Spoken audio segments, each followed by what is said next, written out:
জাতীয় পার্টির প্রেসিডিয়াম সদস্য আনিসুল ইসলাম মাহমুদ এক বিবৃতিতে বলেছেন, ১৯৯৬ এর জাতীয় সংসদ নির্বাচনে আওয়ামী লীগের সাথে সমঝোতা জাতীয় পার্টিকে দল হিসাবে কোনো সুফল দেয়নি, বরং দলের বিশ্বাসযোগ্যতা নষ্ট হয়েছে।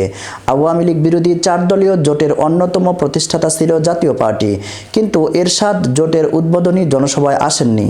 এটি জনগণকে হতাশ করে। এরপর জাতীয় পার্টির ভূমিকায় ছিল আওয়ামী লীগের সহযোগীর, এটি জনগণকে আরও বিস্মিত করে।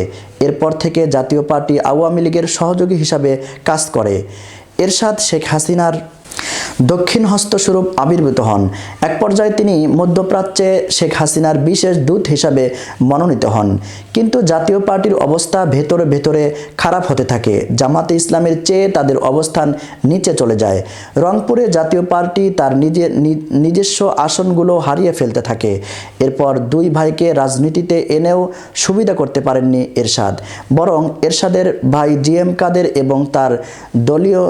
এবং দলের সিনিয়র নেতা জিয়াউদ্দিন বাবলু ভারতের দালাল হিসাবে চিহ্নিত হন।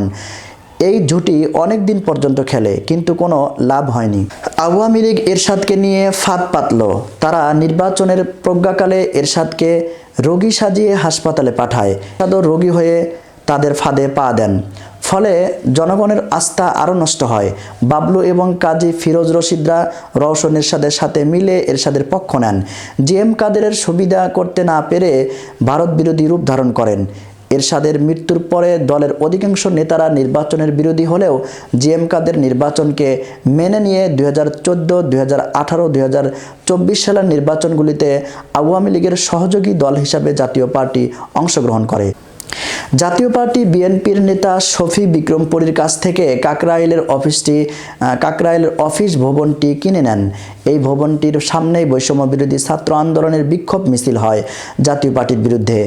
জিএম কাদের দলীয় কাজী ফিরোজদের নিয়ে পরিস্থিতি সামাল দেওয়ার চেষ্টা করেও পারেননি।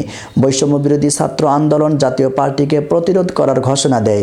এই পরিস্থিতিতে আনিসুল ইসলাম উপরিউক্ত উক্তিতেও মানুষের আস্থা ফেরেননি জাতীয় পার্টির প্রতি, এমনটি বলেছিলেন। এবং আনিসুল ইসলাম মাহমুদ বলেন যে, আগামী বাংলাদেশ গঠনের জন্য আমি বৈষম্য বিরোধী ছাত্র আন্দোলনের সমন্বয়ক এবং তাদের সাথে মিলেমিশে কাজ করতে চাই।